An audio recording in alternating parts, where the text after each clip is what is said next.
శ్రీమన్నారాయణ ఆండాళ్ దివ్య తిరువడిగలే శరణం. ఈరోజు తిరుప్పావైలో 29వ పాశురము. షిత్తుం శిరుగాలే వందున్నై చేవిత్తు உன் பொத்தாமரை அடியே பொத்தும் போரோல் கேளாய் பெத்தம்மை துன்னம் குலத்தில் பிறந்து நீ குத்தேவல் எங்களை கொல்லாமல் போகாது ஈத்தை பறை கொள்வா நன்றுகான் கோவிந்தா ஏத்திக்கும் ஏலேல் பிறவிக்கும் உந்தன்னோடுத்தேமே யாவோம் உனக்கே நாம் அச்சேயோம் மத்தேனங்காமங்கள் మాత్తేలోరింభావాయ్.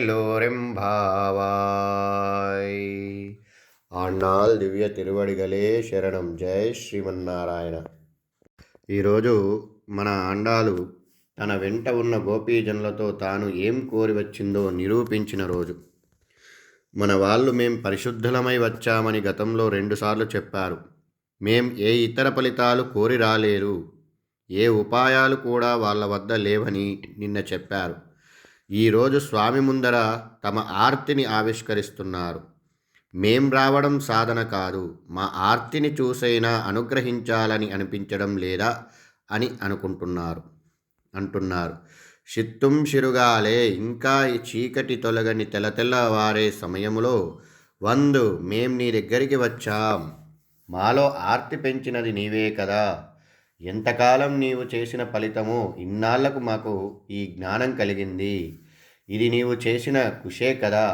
ఉన్నే చేవిత్తు, అన్నీ నీవు చేసిన వాడివి. శబరిలాంటి వారికి నీవే వెళ్ళి అనుగ్రహించావు. కానీ మేం చెయ్యాల్సి వస్తుంది. మేం నిన్ను సేవిస్తున్నాం. మనకున్న జ్ఞానంతో ఒక్కసారి మేం నీ వాడమని చెప్పగలిగితే ఇది రాగ ప్రయుక్తం. ఉన్ పొత్తామరై ఎడియే పోత్రం, నీ పద్మాల వంటి ఆ దివ్యమైన పాదాలకు మంగళం పాడుతున్నాం.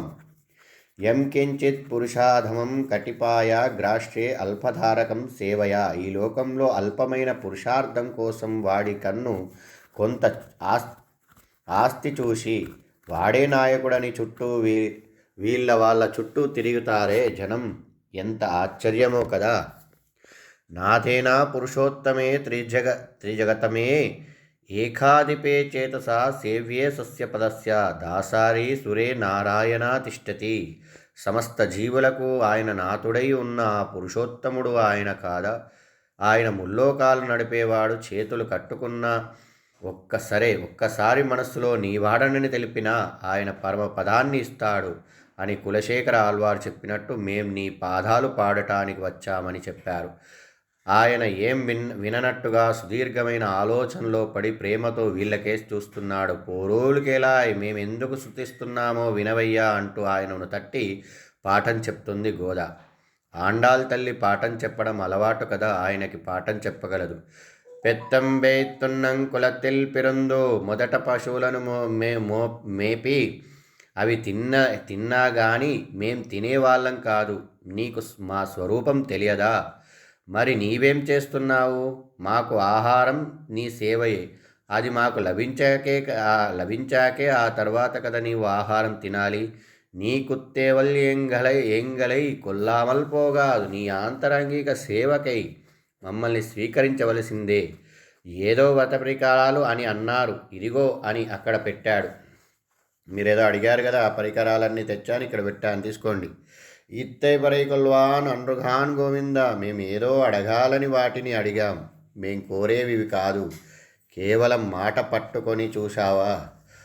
ఆ మనస్సులో ఏం ఉందో తెలియదా అని అడిగారు. ఏదో మాట చెప్పినంత మాత్రాన చూస్తున్నావు, మా మనసులో ఏముందో నీకు తెలియదా? నాకేం తెలియదు అని స్వామి అంటున్నాడు. నేను మీ గుళ్ళల్లో ఒకనే కదా అని అన్నాడు కృష్ణుడు. ఏత్తెక్కుం, ఎల్లప్పటికీ ఈ కాలం ఆ కాలమని కాదు, సర్వదేశములయందు సర్వవస్థలయందు ఏరేర్ పిరవిక్కుం, 7 జన్మల్లో కూడా ఉన్ తన్నోడుతుమయ్యోం, నీతో సంబంధమే కావాలి. కాలాధీనం కాని పరమపదంలో ఉన్న మాకు నీ సంబంధమే ఉండాలి. ఉనక్కే నామచ్చేవం అత్తేనం కామంగల్ మాత్తు. కేవలం నీ ఆనందం కోసమే మా సేవ అంకితమై ఉండాలి. తెలియక ఏదైనా లోపం ఉంటే నీవే సరిదిద్దాలి, మాపై భారం వేయవద్దు. ఇలా వ్రతం ఆచరించిన అందరికీ ఫలితం లభించింది. కృష్ణ సమాగమం లభించింది. దీనికి సహకరించిన వారికి కోరినవి లభించాయి. ఈరోజు పురుషార్థం పొందిన రోజు. ఈరోజు స్వామి గోదాదేవిని రప్పించుకొని మానవ కన్యగా ఉన్న ఆమెను తాను విగ్రహారూపంలో వివాహమాడారు. గోదాదేవి కోరిన వైభోగాన్ని పొందిన రోజు కనుక భోగి అంటారు. గోదాదేవిని వైభోగాన్ని అందించిన గోదాదేవికి వైభోగం అందినటువంటి రోజు కాబట్టి ఆ వైభోగం అందినటువంటి రోజునే మనమందరం కూడా భోగి అని పిలుచుకుంటాం. కాబట్టి విగ్రహారూపంలో కొలిచి ఆమెను విగ్రహారూపంలోనే స్వామిని కొలిచి ఆ స్వామినే కావాలని కోరింది మన ఆండాళ్ తల్లి. విగ్రహారూపంలోనే స్వామిని కోరింది. ఆమె కూడా శ్రీరంగనాథుని వివాహం ఆడింది. ఇదే మనకు భోగిగా ఈ పండుగ రోజుల్లో ఉంటూ ఉంటుంది. జై శ్రీమన్నారాయణ.